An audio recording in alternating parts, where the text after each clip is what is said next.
If you want to know me as a person, you have to know my story. You have to hear my story. And that's true for all of us. And if you want to understand the underground, which is a hard thing to explain, I have trouble with it, so you're not the only one. You have to hear our story. This is part of the reason why we make this catalog, this magazine every year, because it just isn't possible for us to describe the underground in one short conversation. And the best way I know how to describe what we are, what this is to tell stories, to tell our stories, because that's really what we are, a collection of our stories. And so to know us, and this is part of my task this morning, which is to describe the underground again, that we remember who we are, where we come from, and what our story is, so that we can figure out what the next chapter should be. And so we have to remember our story. It is a story about sadness and frustration. It's a story about captivity. First, as each of us individually have experienced the captivity of our own sin and lostness, we all have that story. We share that story in common. And then, frankly, if you're here, you're probably here because you share a secondary kind of captivity, which is a captivity to a broken church. The lostness and the sin of church and its forms in our world. And all of us have to do that. We all have to see our own sin, cry out for Jesus in repentance, and let Him do what only He can do, which is save us. But maybe for many of us, we've realized that actually happens again when we join a church. And then we see the sin of that thing, and we cry out in repentance. And we let Him do what only He can do, which is make us His people. I remember the captivity of sin and the liberty of salvation. I remember that. And I remember the captivity of a sinful church form and the liberty of mission. The story of Israel, which is this little excerpt that we've taken, a song of Israel that we've taken out of the Psalms this morning. The story of Israel is a story of God's people, and so it is also our story. Chosen but rebellious, who are then exiled and captives in a foreign land under strange, ungodly foreign leadership that does not fear God or know God or love God. And that breaks the heart of those who long for God. To be in a place where God is not revered or known, it breaks the heart for those who yearn to know Him and to see Him glorified. The psalmist in another place wrote, "By the waters of Babylon we lay down and wept for Zion." For a home that many of them had never seen even, because they were born in captivity. And my own kids, I think sometimes it's like, we visit another church or something, and my kids are like, "Dad, what just happened? What was that?" And I don't know how to explain it, because they were not born in captivity like I was. All they've ever known is you and this place.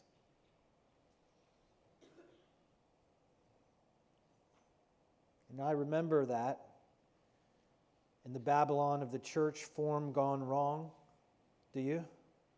Wrong leadership, wrong priorities, where the poor were ignored and the sins of our culture were embraced and then given a religious face, where we learned about God but rarely did what He said to do.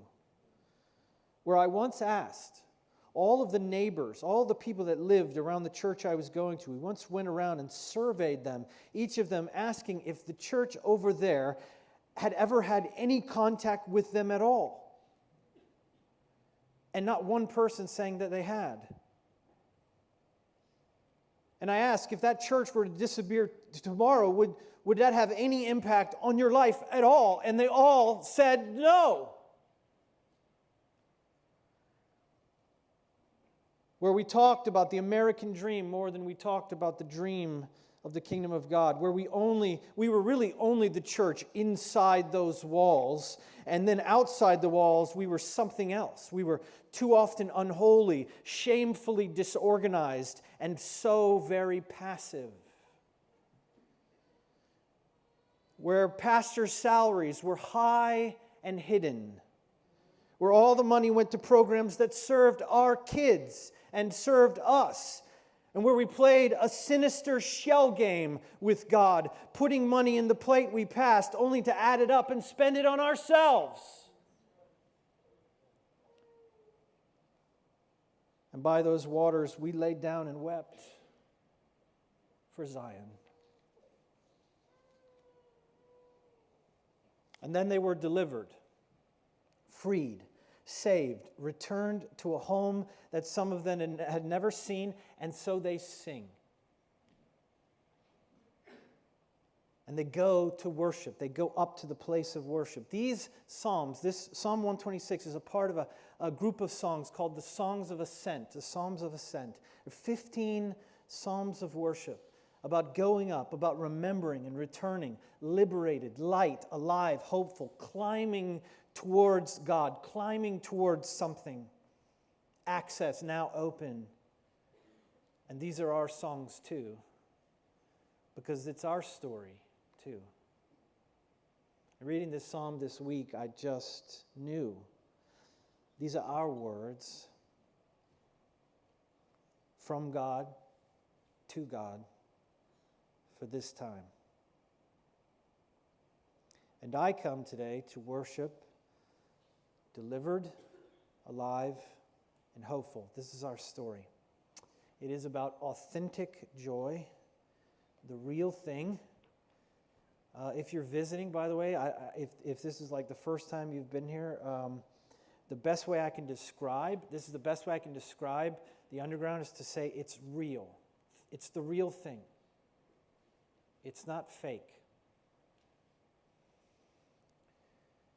Have you ever had like a birthday at like a Chili's or a Bennigan's or one of these restaurants, your birthday, and then they come out and sing to you? Do you know that experience? Or have you ever been in one of these restaurants where the wait staff come out and they sing their song, their little birthday song? I don't know who first started that. I don't even remember who was the restaurant that first started it, but now every restaurant does it. You know, it's your birthday and they all come out, happy birthday, and they sing a song to you and maybe they bring you something or whatever. Everybody stops, all the other servers stop, they come over and sing it. Have you experienced that? You know what I'm talking about? I'm getting some blank stares.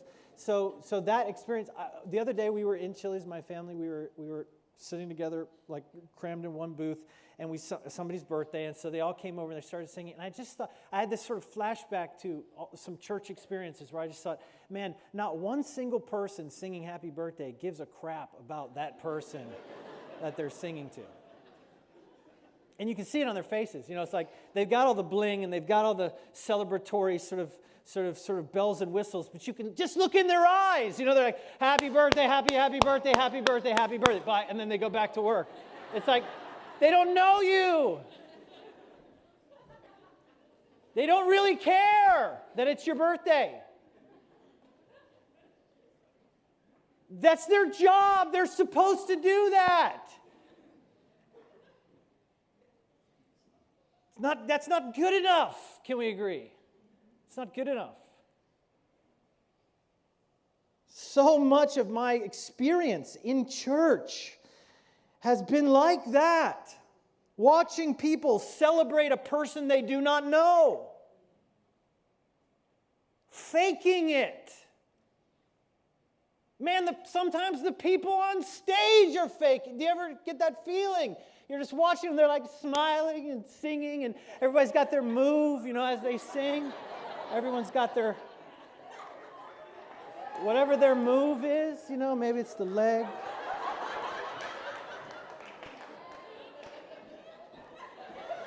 Maybe it's the...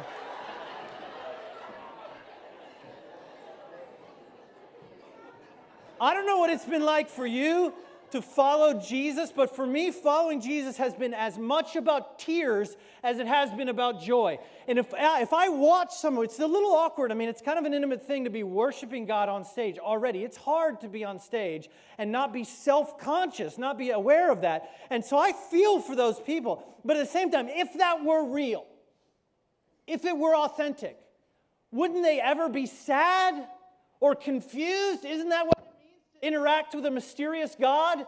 And if it were real and you really watch those people worship week after week after week on stage leading you, wouldn't sometimes the move be like this? Or this, or crying? I mean, wouldn't there be a whole myriad of emotions if it was real? But instead it's always shiny, happy people bouncing around stage because everything is good.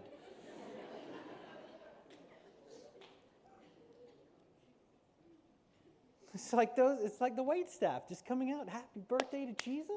Jesus.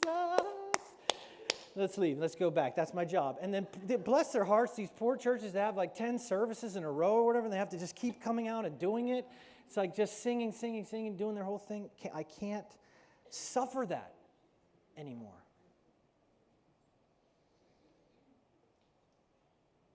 You can only take so much of that, and you either become a part of it or you quit. Or you go crazy. A lot of people in churches are crazy. They're just crazy. They've gone crazy.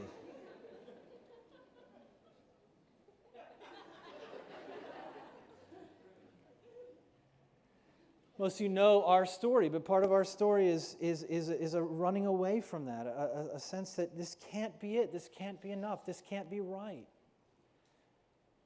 And yes, there was a time, I have to confess, there was a time when that was not right. It wasn't healthy. I mean, the way I felt about church was just bitter.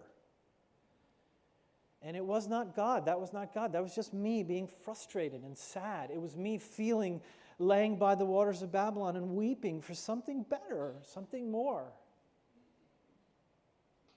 And it's like we had this secret dream. That I don't know, when you read Acts or the New Testament, you just think, could we be like that? I mean, could we experience something like that? And you sort of harbor, I think every person who's been a Christian longer than a few years, you just harbor that secret hope, that secret dream, that something else is possible. But then you look around and you try and you visit all the churches, and they're all kind of exactly the same. And so you just end up back at the one that has like the best kids program, or isn't that boring, or at least it's just short, like let's just be 55 minutes then, or has good parking or something like that. And all of us sort of an exodus out of that captivity, and then it started really, the underground started with me just going to about 50 people one-on-one and saying, do you feel like there should be more, like that we should be somehow living something else, something different, something more true to what we see in Scripture and what we feel like God has planted in our hearts? Don't you think that? And they said, yes. And I'm like, can we do that together? I mean, all the stuff I know about visioning and being a good leader and laying out a mission, all that, I didn't do any of that. I just said, I don't know what we're going to do. I don't know what we can do, but will you come with me? Will you do it with me? And to a person, all 50 of those people that I went to said, yes, Brian, yes, please. I don't even know. I don't even care. Just it has to be something else. And this is how our journey started. And we took those 50 people and we did what we call brainstorms. And we just got together once every 2 weeks and we sat in a room and we just raised an issue. I'd say money. Let's just talk about money in the church. And I want to hear everything that everyone thinks. And we just ranted a little and expressed our convictions, and we wrote it all down, and we just took one hot issue, one important thing at a time. And from that, then, at the end of that experience, it was probably about a year, we took 9 of our people, 9 adults, and we set them apart. And of course, many of you know this story. We sent those 9 adults to Manila, Philippines. And of course, I was a part of that. And there in the Philippines with our 10 kids that we had collectively, and we stayed there for 9 months, and we squirreled away time. We worked with the poorest of the poor. We asked God to open our hearts to some new thing because we knew we weren't going to find the answer in the Western context. We knew we had to leave the United States if we were going to think differently. And the truth is, if you actually look and see where God is truly moving, Not where we're buying people to come sit in seats, spending millions and millions and millions of dollars to just get people to come into a room for 1 hour a week. That's not good enough for me. That's not transformation. We can have churches that are 10, 20,000 people, and it has no effect even on a block, 1 block away. No effect, no transformation. That is too high of cost for too low of a return. And we're dumping all of our money and all of our resources and all of our best people into that kind of strategy, and it doesn't work. It doesn't change anything. It does not usher in the thing that Jesus said to pray for. Your kingdom come, your will be done on earth as it is in heaven. And we can say a few people may have come to faith, but the truth is the kingdom coming? That's my question. And so we took those 9 people, and we sat among the poorest of the poor, and we lived and worked alongside these incredible people, Filipino missionaries who taught us again about God, just restart the whole thing.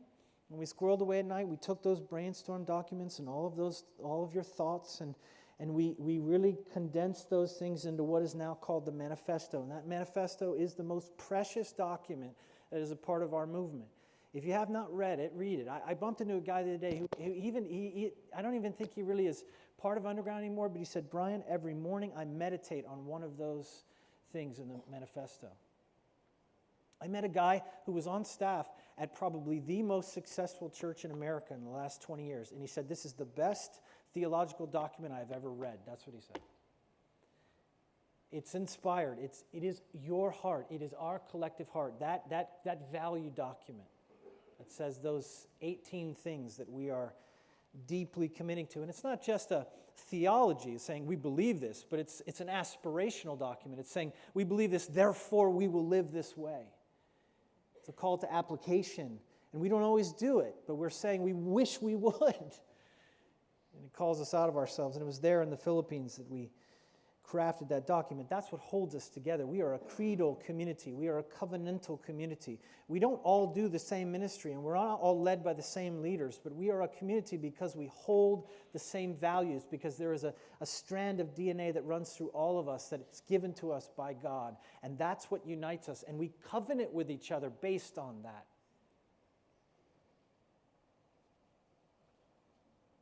We started to dream and think again about the church in its purest form. Its most powerful, potent unit was the church very small. The church released, not a big gathering where people come and watch one person. That's so unbiblical. I can't even explain to you how unbiblical that is. How it just is not a part of the missional strategy that God has for the world. A crowd of people watching one person. There's nothing wrong with it per se, like going to the movies or drinking Dr. Pepper. There's nothing wrong with that, but it doesn't mean there isn't something better, and it doesn't mean that Scripture is not calling us to something completely different, totally radically different. And so we settled upon this idea of small church, micro church. And we begin to believe that, you know what, every time that a group of people gather together and they align themselves to worship God, to give themselves to Jesus as the singular leader of their life, and they have relational community with each other, and they are committed to the mission of God in some way, whatever way that is the church. That's the church. You don't need a building or a budget or even leaders. You don't need a marquee. You don't need anything we think we need. But that's the church. And we said, what if we started forming those things, inspiring those things, and then serving those small churches? And saying, we'll just be a family of those. And so there's a part of me that wanted to release. We wanted to see the most powerful form of the church, the most relational, the most transformative form of the church is that small version of the church. And yet we didn't want to give up, all the advantages of being a part of a big community. I mean, if you look at these big, massive churches, they have a lot of money to work with because they work together. They have things like facilities. They have things like theological education that one little small, tiny church can't come up with all that stuff. And so we thought, man, we want both. We want both worlds. We want the advantage and the sleek strength of a small church, and yet we want to be a part of a bigger network where we get things that we need, like facilities, where we cooperate, co-op together to get other things that we can't get otherwise, funding, that kind of thing. And we became a critique of the church as a spectacle, as a thing that people just watch. And so we took on the idea, the motto, that we won't have any spectators. That anyone, if you're part of the underground, it's because you want to play. It's because you want to get in the game. Because church is not ultimately a spectacle. It's not something you just watch. It's a living community, in dynamic relationship with God, led by Him into a watching, dying, needy, broken world. To heal, to change, to redeem with the good news of the kingdom of Jesus Christ. And God restored the fortunes of Zion. God has delivered us. You see, 5-6 years now into this, we are something. And we have to move away from the idea that we're still babies, still forming. You ever go home, like you're an adult now, but you go home and you feel like a kid again? You ever have that feeling? I don't know, you go in your room or the living room or whatever where you grew up and you just feel smaller, you feel younger.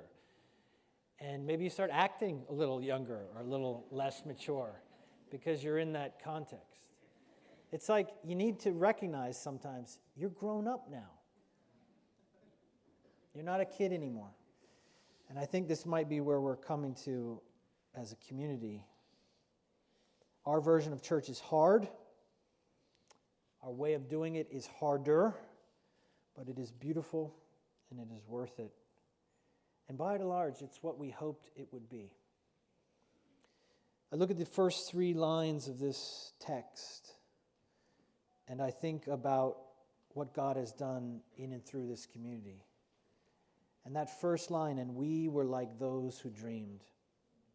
It's as if he's saying, the psalmist is effectively saying, God delivered us. He brought us back. He restored our fortunes. He gave us back our home that we had forgotten we even had. And it was like we were in a dream. We looked around and it's like, pinch me. Is this really happening? It's like a waking dream. Is this real? Could this be real? It is a vindication. This is what we're feeling. This is what I feel. Sometimes when I'm with you, or sometimes when we gather, or sometimes when I see a microchurch doing something, it's so different from another one, and I just think, man, is this happening? Am I in a dream? This is what we always hoped and maybe secretly believed could happen, but now I actually see it happening. It's like we are those who dream. Every great thing I've ever done in my life, I dreamed first. Even the seemingly spontaneous moments of your life, you're like going to ask that girl out, or you're going to go in and ask for a raise, the boss. I promise you, you worked that out in your mind before you did it. Over and over and over again. You fantasized about it. This is a good thing. God has made us to be able to imagine things before they happen. And every great thing I've ever done, I imagined it first in some form. And even when it seems spontaneous, the things that we live usually comes out of the things that we dream. Because I think dreaming prepares us for it. Now, I've had 4 boys. I have 4 boys. And so I've seen this phenomenon happen over and over again. We do not glorify violence, guns, anything like that in my house. We do not do that. Especially early on in the early days, there was very little TV, very little interaction with anything like that would glorify violence. And yet, you put a little cowboy pistol on the ground and a sword and a Barbie, and what will my boys always gravitate towards? In fact, the more deadly the thing is, that's what they're drawn to. They can't help it. It is the most amazing thing to watch a child, 4 years old, little boy, and they're just drawn to violent things. I can't understand it. The boys in particular. Do I have a picture of there's Skylar? So this is, his most favorite thing is to be a ninja. He wants to be a ninja. Which I'm pretty sure is an assassin. So that can't be good. That can't be godly, right? But you give him a sword and a mask, whatever, and he's just loves it, wants to go kill something, wants to go fight something. And what is it about boys that they just have it in them? No one told them, I promise you, no one told them to do that. It's like I cannot explain how it is that they gravitate towards that. They're interested in that. It's as if, I'm just going to pose this as a potential theory here, a hypothesis. It's as if they were made by God for combat. It's as if they won't be ready unless they prepare on the practice ground of their imagination. That they know somehow deeply inside themselves, formed inside themselves, that they know they were made for combat. They were made to fight. And even when they're very, very small, they're looking for a chance to work that out in their imagination. The practice ground of their imagination. Will I be brave when the time comes? Will I be strong? And so I let him. Monica hates it, you know.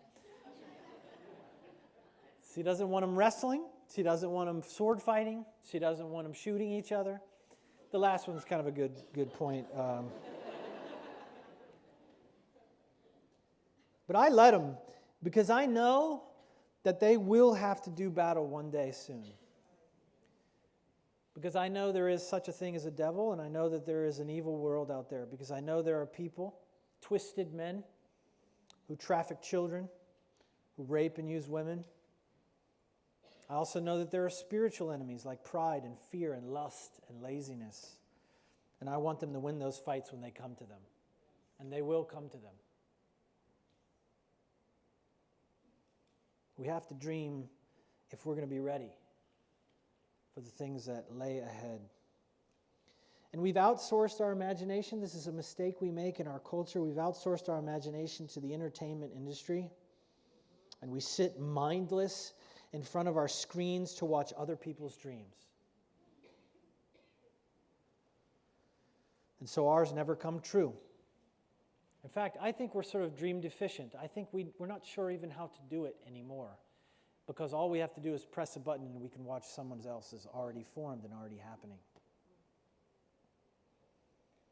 And the fights we were meant to fight, they never happen. And no heroes emerge. And God is not known in the world because his people think that even worship is something you can watch. And I know you're dreamers. I know you're different. And if you're new or visiting, you have to understand there's a group of people sort of intermixed, woven into the fabric of this crowd that are just different than that. They are dreamers. And we are like them that dream. But are our dreams big enough? Lately, this is the sort of the turn in the story for us. When we started, we set a goal of 100 microchurches. Wouldn't it be something, we said, if we could help plant and nurture, create a network of 100 different microchurches. Now, just because we call them micro doesn't mean they're small. Some of them are quite robust and big and comprehensive. So it's not about size per se. But wouldn't it be something if we had 100 of these ministries? That was the goal we set. And it seemed big at the time. It seemed like a big thing at the time. I remember setting that goal and thinking, man, wow, wouldn't that be something? And that's really a lot to work towards. But we reached it. This last year, we reached that goal with very little fanfare. I remember it happening in the staff meeting. It was, hey, check that out. Okay. And then we moved on. We just kept going. So here's the thing. We did what we set out to do, but it begs the question, was it big enough? See, I'm the kind of person, I'll self-disclose for a minute. I'm the kind of person that I want to push down expectations, work really hard to then surprise people. That's always been my move. Trick I played on my parents very young. I'm bad, I'm dumb, I'm hyperactive. You can't expect any good grades from me, you know. Just don't expect it. And then boom, like a bee would pop up or something. It's like, what? Brian! Surprise. I think it's still with me to some degree. It's like I want to set manageable goals, goals that I feel like I could actually do that thing because I don't want to disappoint people. I'm going to be honest. I don't want to dream too big or set too high of a thing for us, put the bar way up here, and then we're always coming up short. I don't want to do that. I feel like it'll hurt morale. I calculate these things. If I'm honest, I don't want you to be disappointed in me. I don't want to aim too high or set it too high, because then I'm afraid you'll look at me and say, oh, Brian wasn't good enough. He wasn't a good enough leader. He didn't have the right stuff to get us to the place that supposedly God wanted us to go. And so maybe, I don't know, maybe you'll replace me, or maybe you'll think less of me or something. I think that is deep inside somewhere. And that's maybe why I'm a little bit afraid to give light to my dreams. They're inside you, but we don't always give life to them. And part of it too is a kind of false humility. Also, it's like I don't want to act like we can be something more than we should. I want to sort of be humble or shy, and there's a part of that is good and godly, and there's a part of it that lacks faith. But what if, just try this on for size. Think about this in your mind for a minute. What if dreaming is actually an act of obedience in itself? You know, the writer of Hebrews said that without faith, it is impossible to please God. Did you know that? Did you know that dreaming about the kingdom coming in your family, on your block, in your business, through your microchurch, did you know that pleases God, that gives pleasure to God? For you to dream about what could happen if His kingdom were to come. And why is cynicism seen as wise and prudent, but dreamers are seen as impractical and unreliable? And I want to be counted on. I do. There's a lot of who I am wants people to be able to count on me, to people to say that about me, to say, yeah, you can count on Brian. So I don't dream too big. You see the problem? Because then it's beyond me. And this is where it gets important for us theologically. And that's the limiting the scope of our work to our own capacities and not God's. It's saying conventionally that this is what I can do, so let's set that as a goal. And we're a goal-setting organization. It's a part of the culture of who we are as the Underground. We are a goal-setting organization, and goals are good. But goals are about what you can do. You understand that. You don't set a goal that you cannot accomplish. You set goals that you can do, what you can do. But we need to also be a dreaming organization. And dreams are about what only God can do. 100 microchurches was a very good goal, but it was a lousy dream. And when God is the real leader, shouldn't He be the one determining our capacity? I mean, if God is really a part of our microchurches, I mean, just imagine for a second that He's a member of your team. Isn't He the biggest player in your team then, I hope? I mean, if Jesus was on your team, part of your leadership team, first of all, would you be comfortable leading? So, you're going to have a meeting, and Jesus is there, and you're like, let's get this meeting to order, and here's what I want to talk about today. Would you do that? Would you feel comfortable doing that? I bet He'd let you, because He's like that, just grinning or whatever He does, just shaking His head or something like, that's cute, But if He was a member of your team, and then you said, okay, how many people can we get to this event? Or what should we set as our goal? And Jesus is on your team. He's sitting there on your team in the room. Well, we do have Jesus, so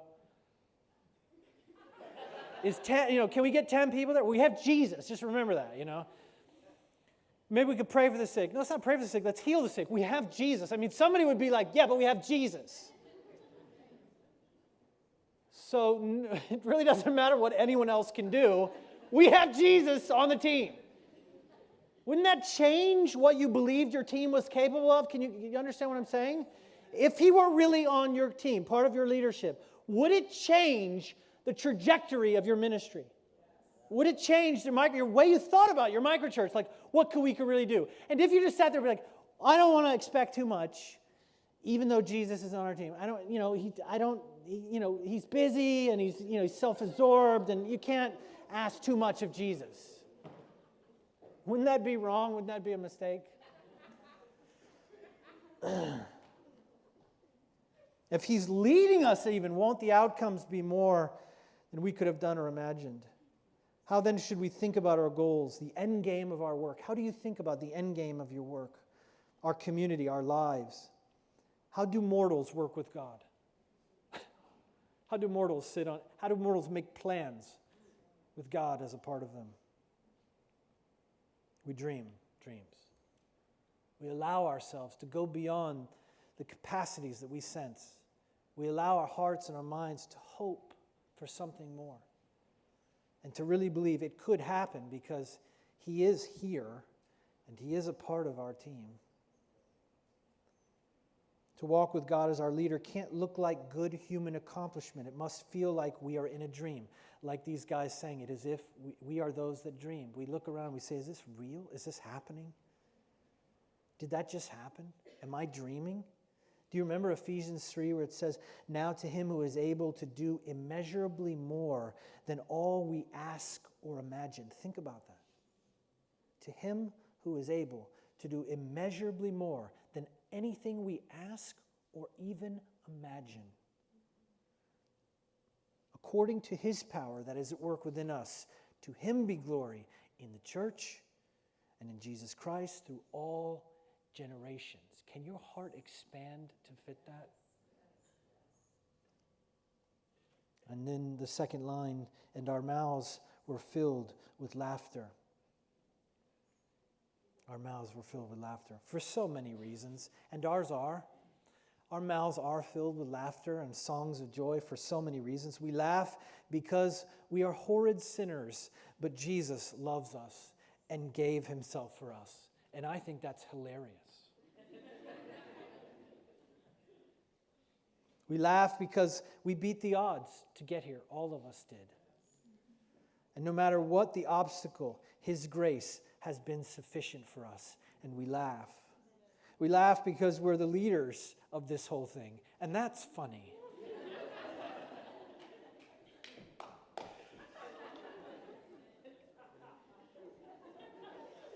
We laugh because we're ordinary. We laugh because we're dumb. We laugh because we're winning. We laugh because our biggest dreams are still small things to God. The other day, I just got in my Jeep and I started to drive. And as an act of obedience, I just started driving around the city. Now, you have to understand, this new hub project has been a long time coming. I mean, have always really been looking for facility, for property. Always. It's always something that I'm scheming and working on because I want to give all of you guys, these heroic ministries, I want to give you a place, a home, the things that you need. And I'm always looking and trying to do that. And so sometime we could do it together. We can go anywhere really in this part of the city, West Tampa, East Tampa, kind of this central area, and anywhere downtown, Ybor, all this stuff, Channelside. Anywhere we go, there is a building on every block I've looked at. I know almost every vacant building in this whole area. I know them all. I can tell you how much they cost. I can tell you how much square footage is. I can tell you whether the real estate person's open or weird.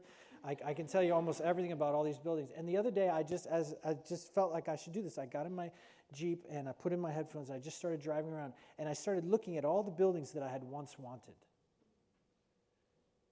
I can even remember. It's like it brings me back to a place. There's one building. If you know Nebraska, there's an auto parts store just past Martin Luther King, and there's a 2-story brick building, it was always vacant, it just sits there. And I can remember wanting that building. I remember thinking, God, if you give us a building like that, it would be amazing, like 5,000 square feet or something like that. And I drove by the other day, and I'm sitting there, I just pulled in the parking lot, I just looked at it, and I started laughing. Because how horrible it would have been to get that building. It would have basically been useless. Like a week later, it would have been useless. It's like our dreams are too small. I just drove around the city and I looked at all these buildings and I just kept laughing. Every time I went, I was like, I wanted that building. I can't believe it.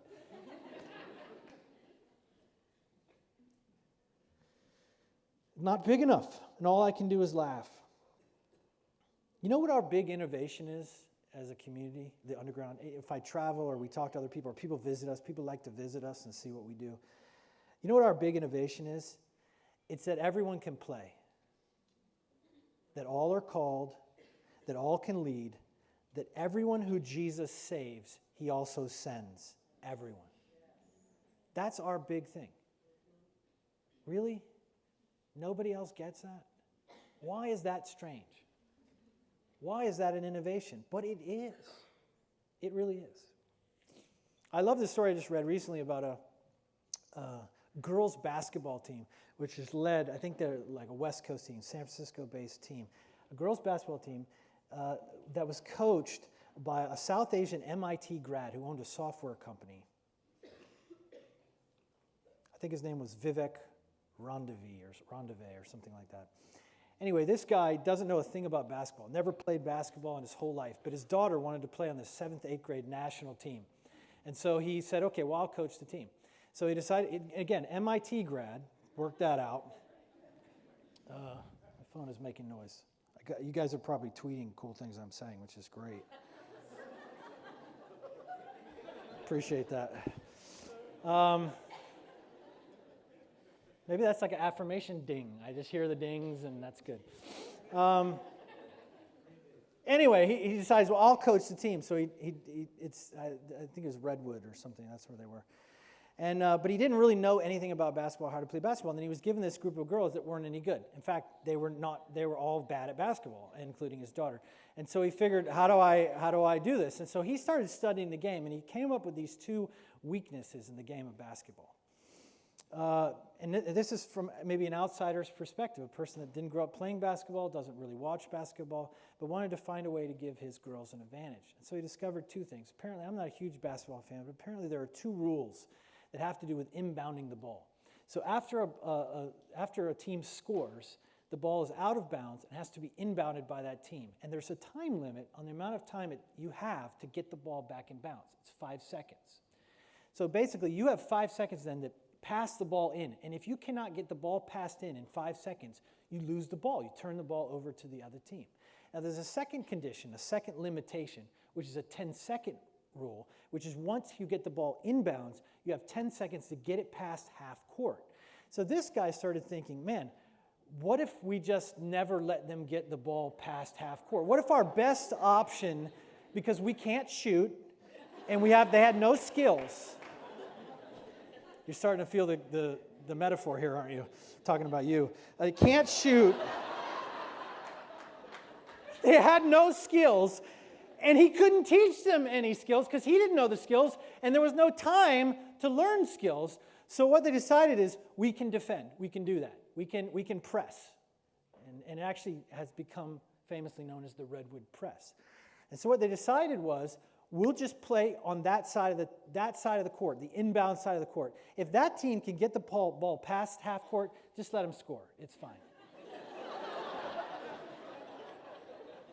But they thought our best chance is to guard the inbounds pass. Now, there's a couple things that are true about basketball. Most of the time, if you watch basketball, people don't play that rule. They just let people inbounds the ball, and they let them get it past half court, and then the game begins. The game begins with defense on your side of the court and offense on your side of the court. That's how, or on the opponent's side of the court. That's effectively half-court basketball. But they realized, why? Why are we doing that? And he thought we're going to lose if we do it that way because we can't play. So what we'll do is we'll press. So, and they didn't even, another conventional thing is you guard the inbounder. Typically, if you do a press, typically the person who's supposed to throw in the ball, you try to guard them. They said, let's not do that. Who cares? Think about football. Those of you that are football fans, think of how hard it is to complete a pass in football. Just complete a pass. Because everyone's guarded. And that's a huge court. Now you've got a very small, tiny little court, a big, gnarly ball, and a 7th grade girl trying to throw it in. How hard would it be to complete a pass if you're guarding those people? So the other thing you do is typically you stand behind the player, like guarding your basket, because the idea is to be in between them and your basket, protecting your basket. But that's not what they wanted. They wanted the ball. They don't care if you get to the basket, you can score. So we want the ball. So they started like face guarding, getting in front of those players to try to get the ball. And what they began to realize is, number one, most teams, most girls couldn't even inbound the ball in 5 seconds. No one's guarding them, but no one's open. And they're all covered, so the 5-second thing would go and they'd just get the ball back. The ball would never pass their half court. Then the second thing was, if occasionally they could get the ball in, they would intercept it because they're all in this tiny little court clogging it up with 5 of their players on 4. You understand? And then they would get the ball that way. And if by some strange chance they could complete the pass, get it in the half court, they would just jump on that person, get all 5 people on that person, and they couldn't beat the half court get it to the half court in the 10-second line, and they would get the ball back. Now, here's the thing. This is what they realized. Then, once they got the ball that way, all they had to do was shoot layups because none of them knew how to shoot anyway. And they couldn't run a half-court offense anyway. So by stealing the ball immediately, then everything's out of disarray. You just put it up for layup. They were beating teams. They would get 20, 30, 40 points to 0. That's how they started beating teams. And what started happening was all the teams in this National League were so angry at them.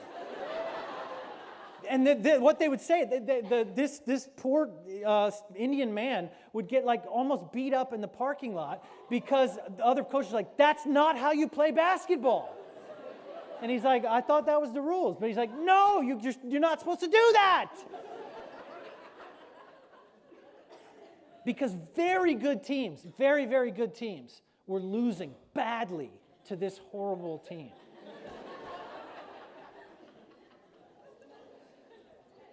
Interestingly enough, they made it to the national finals. They won their first 3 games in the national tournament. Got to the last team, which is one of these best teams or something. And then what happened was the ref just, if you want to know their story, the ref just kept calling touch fouls on them. And he was going to foul out every girl because they were frustrated because fans don't want to see that. Fans don't want to see the Redwood press, you know. It's not cool to watch that, you know. No one's shooting, no one's running their offense. People are just stealing the ball and putting up layups. Everyone hated it except those girls. And so eventually they had to abandon the press. So the final game in the national thing, they had to abandon their press and just go back to a half court, and they got annihilated. Oh. Guys, we're winning right now. I can see it. In fact, world-class missiologists have come in and watched the underground, and have said, we've never seen anything like this. This is what people are saying. And it's you. It's who you are, each, not just individually, but collectively. This thing that is happening is something that God is doing. And it's a part of something that someday we'll look back on and we'll say, we were there, we were a part of that. But I think we're winning right now, even starting to see things break a little bit in our city. We're starting to see a headway being made in some things that we care about in our city because we're breaking convention, because we're pressing the enemy on his side of the court, and it's frustrating him. Because we're not playing by the rules that say, we'll just retreat to our churches and pray from there. If you look at that video that PJ made with just the quotes of people, it just dawned on me as I was watching it, because I hadn't seen that, and I'm just in the side here watching that. Almost everything that everyone said was, we create a place. Everyone is saying that. We make a place. We make a place. And none of those places are in church buildings. And what you're doing is you're creating a place on the other side of the court. You're creating a place where we are pressing the enemy where he has always won, where he has always been able to inbound the ball and get into our side. And we're doing the exact opposite. We have released you to be on that side of the court. And you know what? To some, maybe I'm pressing the metaphor here a little bit, but to some degree, if he gets over into the church buildings, who cares? Let's fight him where he's winning. Let's fight him where evil is. Let's fight him in the alleys and the streets and the corners. And if he gets into churches, let's let the churches go. Let him score. That's not right. I shouldn't have said that.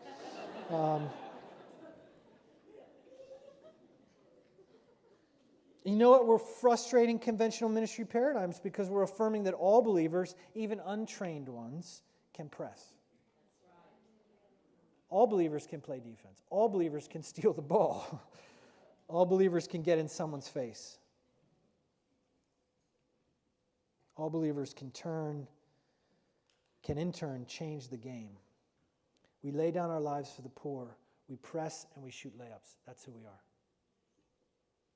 We choose to go where the enemy is working his hardest, and we choose to go to the weakest people. We are the weakest, and we go to the weakest, and because of that, we just shoot layups.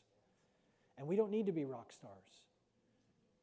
We don't need to all have a good singing voice and be able to play 6 instruments. We don't need to dance. We don't need to be able to have cool fashion statements because we're with the weakest people. We just shoot layups. Do you understand that? That's who we are.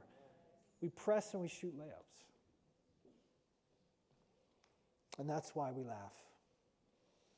Because we shouldn't be winning, but we are. And that's funny. And I watch you learning and growing, and I watch you adding wisdom and not losing zeal, and I love you so much because of that.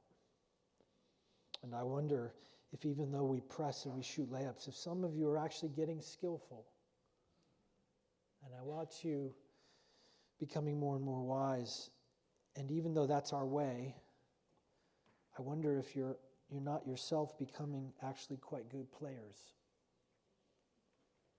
And so I believe, again, you've done something for me. And so I want to say thank you, because you've made me believe again in the church. You've made me believe again in the hope of the kingdom of God.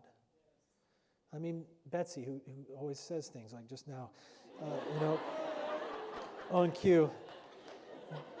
Betsy's forever telling me, Brian, I have prayed for this for 20 years. I prayed for this for 10 years. I prayed for this for 15 years. She's the most patient person spiritually that I think I know, because she's always coming up to us and saying, this thing that you're talking about, this thing that we're seeing happen, I've been praying for this for so long.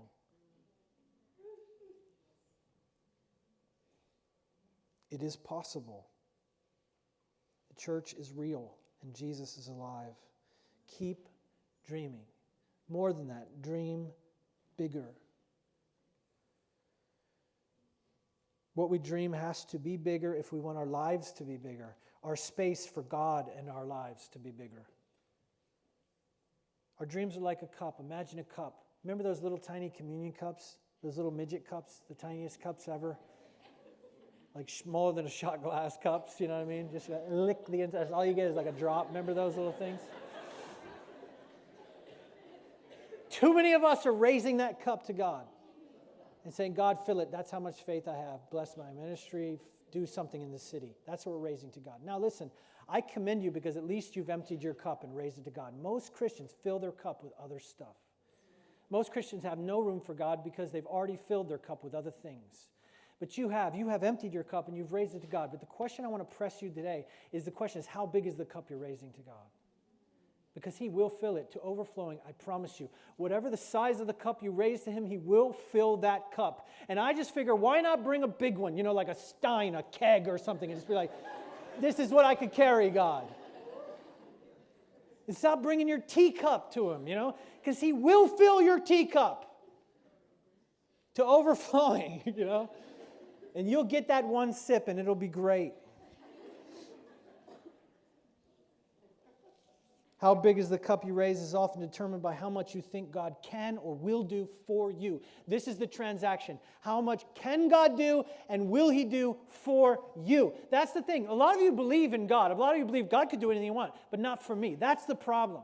The problem is you think your prayers somehow don't count as much, or somehow other people, like people with a lot of faith, like Brian, like Jeremy. Then Jeremy prays something, stuff happens. Like people get healed of cancer, and it's like that happens when Jeremy prays, but not me. That's not going to happen for me. So it's not even so much. Sometimes we think too low of God, but sometimes we think too low of ourselves in relationship to God. And so we lift up a small cup. Now listen, I'm not saying selfish dreams. I'm not Walt Disney. I'm not saying dream any dream and it'll happen for you. A big house and a nice car and a fancy wife. That's not what I'm saying to dream about.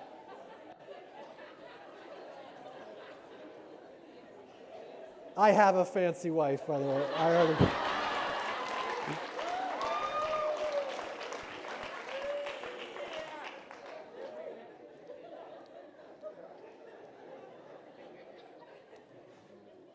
You know what the truth is? The truth is, if you really follow Jesus the way He set out for you, if you really want to be a part of Underground and you really go for this kind of radical faith in Jesus, He's going to give you a smaller house and a crappier car. I promise you. But here's the thing, and listen to this. Jesus does not promise to make your life better. He promises to make your life harder so that the whole world would be better because of it. And we just missed that boat. The promise from God to us is not that we'll have a better life, some sort of singular individual better life, but He's actually promising that He will make your life much harder, but the world around you will change. And so we hear, we see a need. This is who you are. It's the kind of people you are. You hear, you see a need, you see an evil, and then you dream. And then you laugh at the odds. And the harder the better.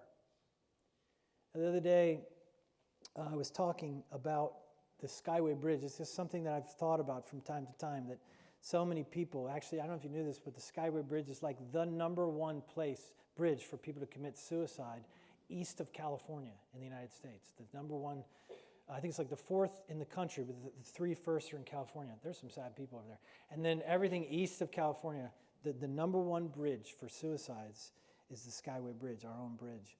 And I was talking about that, and I don't know why, I think I was with my family, and I just said, the Skyway, what a ministry that would be. You just sit on the Skyway Bridge, and you just wait for jumpers, Because you could, you can. I don't think they let people go up there, but I don't know, maybe you just wander around waiting to see if someone's going to go. And then my dad started commenting, through the course of his life, sometimes you're driving across the Skyway, you see an abandoned car, or you see a bike propped up the side of it, and that means something. It means a jumper. People don't just leave their car at the top of the Skyway. And Eve, my 15-year-old daughter, was listening, who is a poet, and a quite talented poet, and she was listening to me talking about the Skyway Bridge, us talking about the Skyway Bridge. And I don't know when or how, but she wandered off and she began to write a poem. And this is the dreams we dream. I'm going to read you an excerpt from her poem. People ask me what I want to be when I grow up. I want to sit on the Skyway Bridge and tell jumpers about Jesus. Because Satan will whisper horror in your ears, breathing life in your fears. Tears streaming, lies steaming from the pot left on boil. And that pot sits on the edge of the Skyway Bridge. Ears cuffed the space between your skull. And I can feel God trying to break through these walls. Don't fall, little pot. He can turn off that scorching fire. Tired, I see you tire. Holding on to the Skyway wires, asking to be caught. And I think someone ought to. Daddy's got you. And in my head I see the already dead passing me on the Skyway Bridge. Empty bikes left propped up against the side, souls that tried to hide, thinking life's an empty ride. My child, I don't want to have to see any more of those parked cars or vacant bikes. And so I'll sit and sleep and maybe drift deep and weep, all on the cold, shouldering concrete of that depressed bridge. And maybe my years and my tears and my biggest fears will fill up the ocean below so high that when the lost souls cry and try to die, I'll catch them with my weary waves. Love them for endless days because you see, that's all he's ever done for me. And they say you pay, but if you keep looking at it their way, then salt water heals wounds. And so you'll be better tomorrow, little pot, because tomorrow is another day. Sorrow is the simple way, but he has turned off the stove. And flames lick the empty spot where you once sat, hoping to consume you, but he can move you, save you, redeem you, and fill your empty cup. And that's what I want to be when I grow up.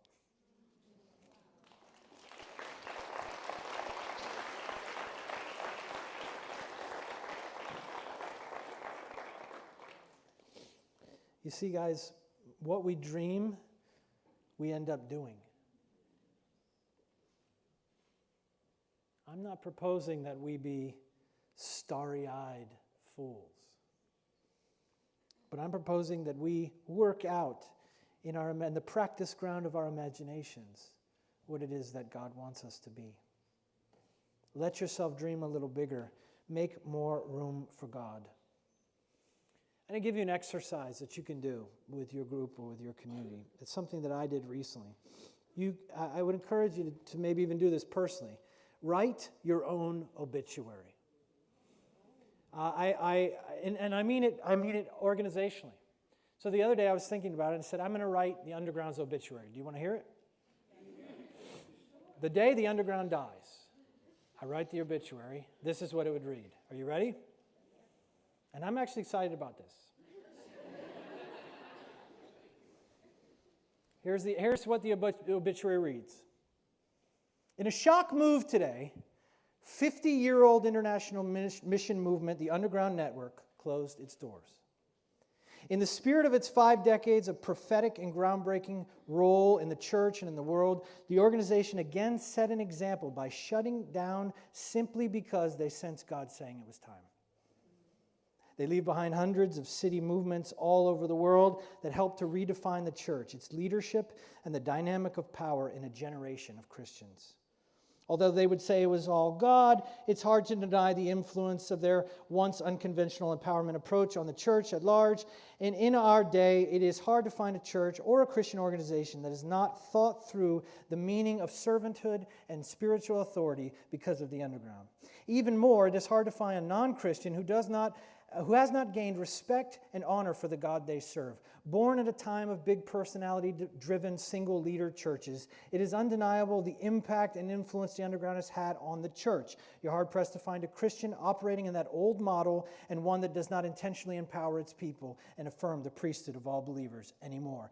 Interviewed from his St. Petersburg home overlooking Tampa Bay, surrounded by books, the spry and mischievous 85-year-old founder and first director Brian Sanders said, quote, "There has been a worldwide release of Christians back into mission, and it's not just the profound growth of the underground, it's the answered prayers of every Christian for 2,000 years. It is the kingdom come. Across the board, it's just something unprecedented that God has done in my lifetime," end quote. The network will, as it has for so long, leave a legacy of creativity and innovation as its doors closing also correspond to the launch of 4 new cutting-edge mission agencies. Sitting Executive Director Amarius Sekajipo told us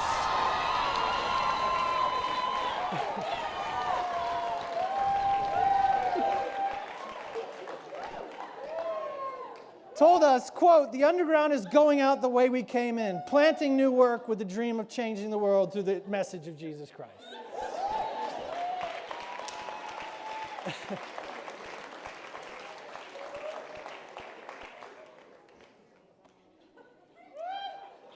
I would be comfortable with that obituary. I would be happy.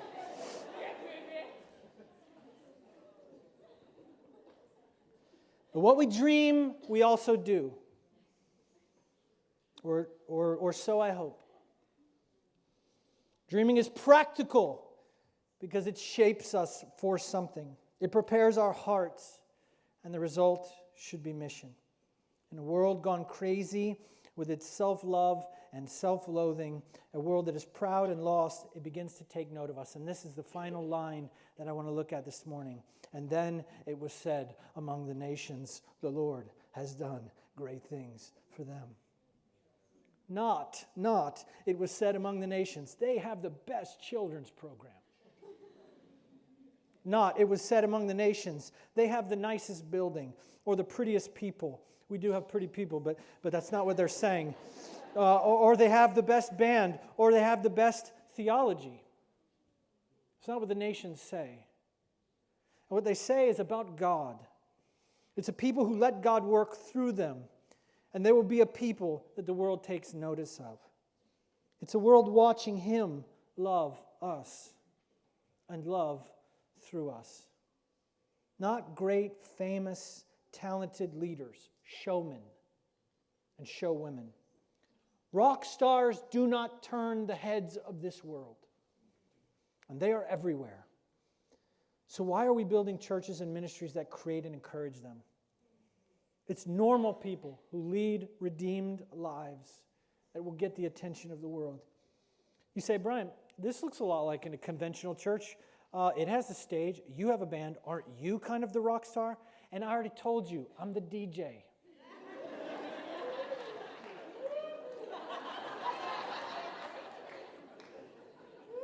Now, this is important because I don't think you've really gotten this. I don't think you've gotten it into your heart yet, so you need to really listen. The difference between a rock star and a DJ, there's a big difference. You see, the rock star hogs the stage for himself. They are the star. And the backup people and the adoring fans or the haters or whatever all focus on them. But a DJ is different. They might stand on an elevated platform, but they're not even at the center. If you've ever been to a club or a party, the DJ is like off center. And the whole dance floor for a DJ becomes a stage. Everyone dances. The people are at the center. It's not one star. The party is what matters. The DJ wants to see the party go on, not the performance. You see, the DJ is only good if he makes you dance.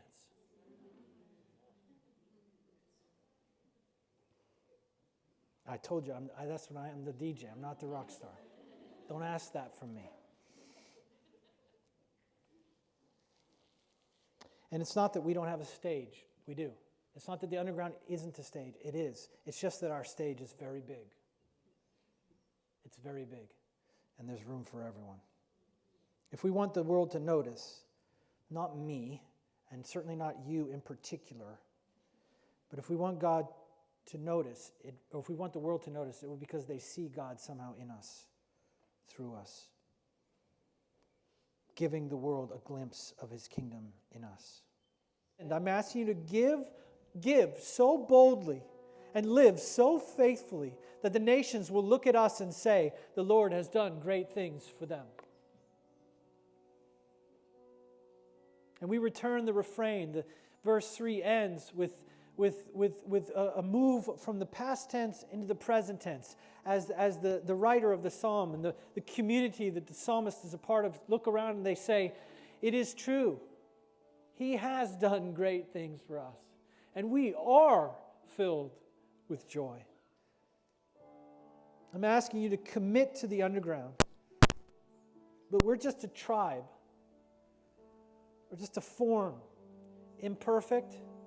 I think created by God.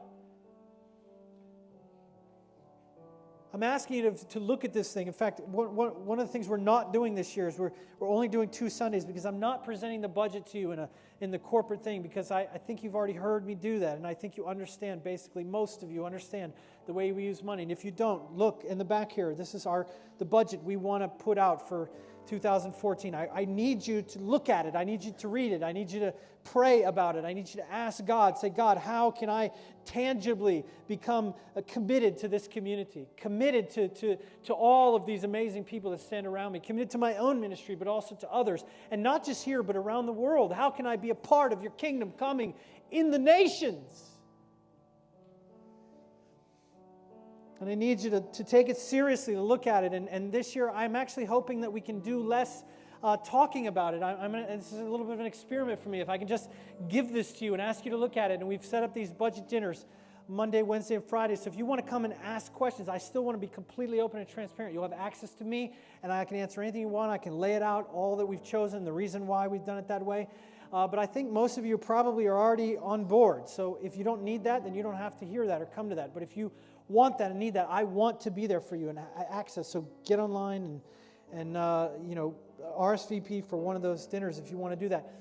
And then just decide, your family, decide, yes, I'll commit this to this year, and then go online and put it in, and then next week come and lay it in the bucket, and everybody as a sign of joy and celebration, we tangibly say, yes, count me in for this in the coming year. We have to think about the things that we're fighting together, and together care about them all.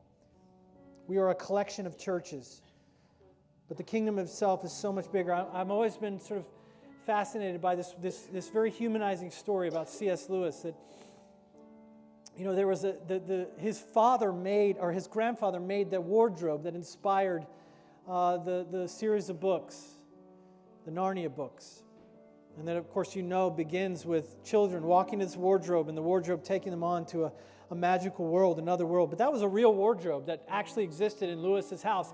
And one time there was a child sleeping over. I think his nephew was sleeping over at his house and saw that wardrobe. And Lewis awoke to the child inside the wardrobe, scratching at the back of the wardrobe, trying to get to Narnia.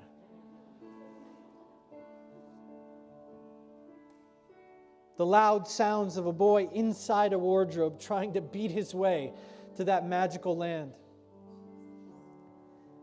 And I just want to give you this small qualifier, small caveat to say the inspiration is not the place. the symbol is not the thing. I hope that the underground will be for you the inspiration of another world, a place that God, only God, can take you and where true magic happens. A thing in this world that makes us dream about the next. But this is not the kingdom. The underground structure and form and leaders and the hub and all that is not the kingdom, but it's a wardrobe that makes us dream of the kingdom. It is a passing thing, and maybe it'll last 50 years until Amarius decides it's time to shut it down. What's his problem? Why couldn't we go a little longer? I don't know, but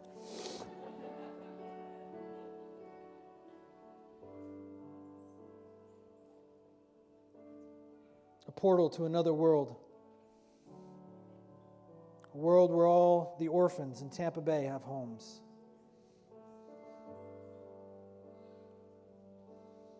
A world where there are simply no more sex clubs functioning because no women will take a job there and no men want to go.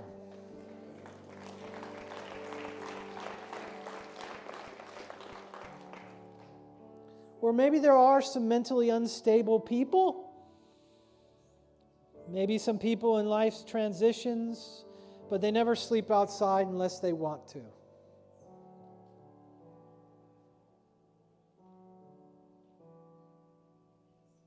A place where kids aren't abused.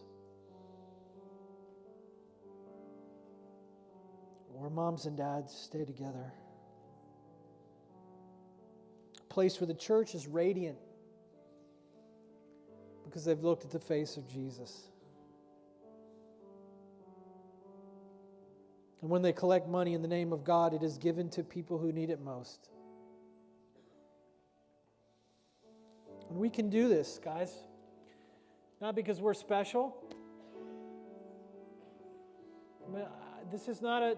I don't even know how to say this. It isn't us.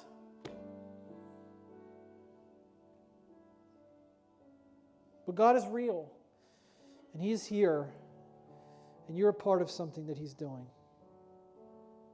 And we can be the place where the dreams we dream become real things. And I'm asking you to give because you love. The other day I was driving and I just had Skylar. And I have my Jeep has no windows or no protection really from the wind or the elements. And so it's fine, but it was cold. It was particularly cold. And so I had a jacket on, and I had Skylar with me, the 5-year-old. And so he was bundled up, but he was still very cold. I could see him. He's in the fetal position, kind of buckled in, and we're driving on the interstate. And it's very loud, and it's cold. It was cold. And I could see him shivering, still cold. He had like the hoodie tightened, so just like a little small hole, like Kenny from South Park, just a little face. And I see him cold, and so, when we kind of get off the interstate and you can hear me, I ask, are you still cold? Are you really cold? He's like, yes. He's like, yes. And so I took my jacket off, and all I had was a short sleeve shirt on, and I give him my jacket as we keep driving. And I was cold. I'm not going to lie. I was like, man, I don't have a jacket on anymore. It's really cold. But I gave him my jacket. Let me ask you a question. Do you think that was hard for me? Like at all? Man, you really think low of me. Do you think that was hard for me? No, it wasn't hard. It wasn't hard. Was it a sacrifice to give up my jacket? Sure, I guess. But did I think of it that way? Was I driving like, what a sacrifice? I'm such a good Christian. Look at me. Here's the thing. When it comes to money and it comes to giving money, here's our problem. Our problem is we've thought about it in terms of obligation. Most people, when they talk about you should give money, here's what they say at churches. This is another thing that makes me ill. The reason, the argument for why you should give money is so that you'll get more yourself. You test God and see if He doesn't open up the windows of heaven and pour blessings on you, which is a total twisting of Malachi 3. And that's for another day. But it's just wrong. It's incorrect. You know why I think you should give sacrificially? You know why I think you should live a life that is sacrificial? You know why I think you should give up your jacket? It's because you've looked upon someone whom you love. It's because you remember that God saw you shivering and alone. And He gave His Son for you. And He wrapped you in the righteousness of His Son. And He did that because He loves you. Not because He had to, not because of obligation, but because He wanted to. Because He looked on you with love and with affection. And He said, I'll make that sacrifice. I will pay that price. That's who we are. And the only way that we will be sacrificial as a community, the only way that we'll really dig in, and I'm saying give in a way that hurts us, that we feel, I don't know if I can give this much money, but we believe in it so much, we're so committed that we take that jacket off and we make that sacrifice because we've looked upon something that we love and someone that we love. And then it isn't hard. I'm not saying give because in the Old Testament there's a tithe principle that says you're supposed to give 10%. Because for me, law reduces us to being less than human. And Jesus went to great lengths, paid the highest price to make you free of law. So that when your heart is open to Him, 10% feels small to you. Do you understand that? And this is who we can be also. It is a practical way that we're different from other places. But as we take our money, and if you look at this budget this year, 50% of all the money that you will give, any of you give this year, will be given away. And I can explain that if you come to one of the budget dinners. But this is who we can be. Live sacrificially because of love. Because you were loved by God, and because you love those people that He has set your eyes on. On the night He was betrayed, Jesus took bread, and after giving thanks, He broke it, and He said, "This is my body broken for you. Take it and eat it to remember me." And in the same way, after supper, He took the cup, and He said, "This cup is the new covenant in my blood, shed for the forgiveness of sin. So drink it to remember me." Guys, just take a minute, bow your heads. I want the elders to come forward and take these elements.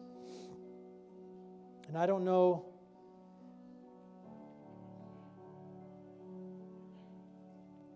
what dreams you've held back, what odds you need to laugh at.